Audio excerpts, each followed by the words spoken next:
Miami is a city with a great tradition, a well-crafted building. And one of the privileges to the building in Miami is to be part of that tradition. But one thing is for sure, it's a very passionate project. The place is fantastic, the community is great, the job is great. I think North Beach has a huge opportunity. Having 500 feet along this 35-acre park and having 300 feet along the Atlantic Ocean, for us it was an amazing opportunity, and I think it was something we could never pass up. I was there a few months ago. I was sitting on the beach. When you sit on the beach, you're in the middle of nowhere.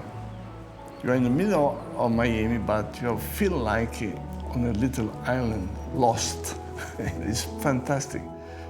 This building is basically made out of 16 decks flying, one above the other. And of course, those suspended decks catch the sound of the ocean. They also catch the light of the ocean, of course. This is the beautiful thing. Our partner in this project is Davide Bizzi. He's a good friend, and Davide wanted me to meet Renzo. So I took advantage of the time and we flew to Genoa. And I was able to meet Davide and Renzo. I have to thank Davide for the introduction because Renzo's someone, obviously a master in the world, someone that's done amazing structures, but is also very sensitive to the environment, to nature, and also to do something that was going to be appropriate, the right scale, the right density.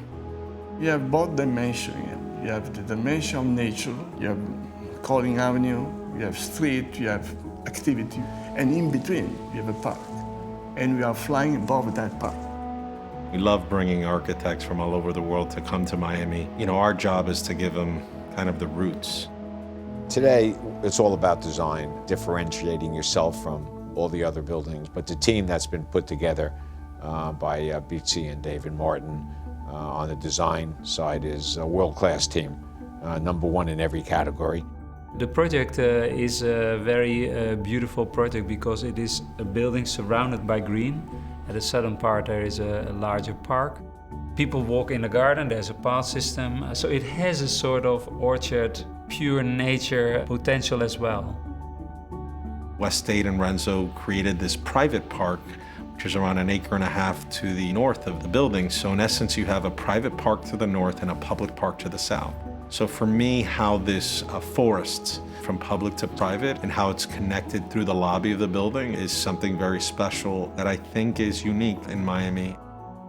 I believe when you combine great architecture with astonishing landscape design, the achievements are unique.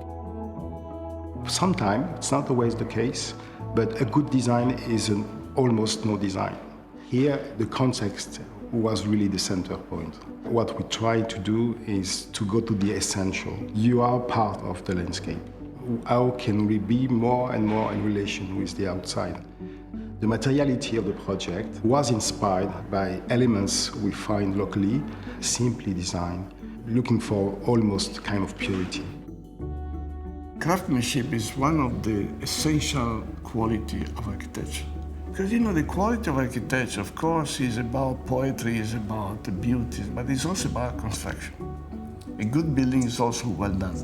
So we want to go back to this old tradition to make building in a very detailed way.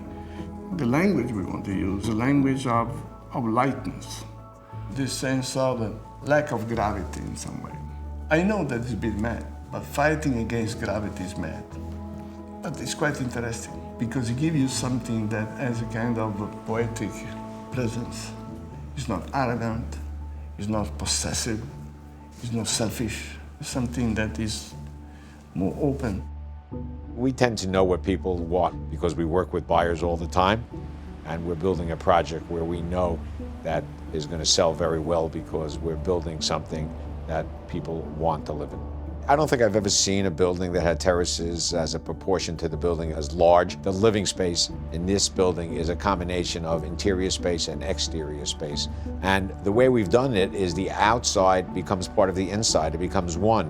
So I think that everyone is going to be very impressed with what we've accomplished. Miami right now is going through a cultural kind of renaissance. And for us, Renzo was someone that we felt was going to be able to add a lot of value to this property. It's really the last piece of Miami Beach that really is gonna now have some new life and new energy. What he created here was something that I think is gonna be a landmark and really give a lot of dignity and pride to the community.